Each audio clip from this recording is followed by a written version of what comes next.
Hello and welcome again. When you see a desk of a businessman, the first thing you notice is that his environment all contain a very useful activities. You, of course, will not see him put his phone on the same desk he works on and eat in the kitchen's table, not his working table. His environment is clear and clean, so he always do the right thing to do. This is a story and a real-life event. This means that disciplined people are better at structuring their lives in a way that does not require heroic willpower and self-control. In other words, they spend less time in tempting situations. Perseverance, grit, and willpower are essential to success, but the way to improve these qualities is not by wishing you were a more disciplined person, but by creating a more disciplined environment.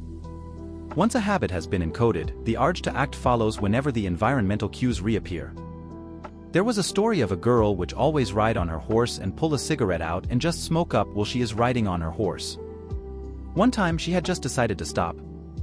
But after 5 years, when she just got onto the back of the horse, she just pulls a cigarette and starts to fire it again. We can learn from this story that a habit can be broken, but it's impossible to remove it from your brain. One of the most practical ways to eliminate a load habit is to reduce exposure to the cue that causes it. We can use self-control for a short-term strategy, but not a long-term one. You may be able to resist temptation once or twice, but it's unlikely you can master the willpower to override your desires every time. To just use what we had just said, you can make the cues of your good habits obvious and the cues of your bad habits invisible. People with high self-control tend to spend less time in tempting situations. It's easier to avoid temptation than resist it.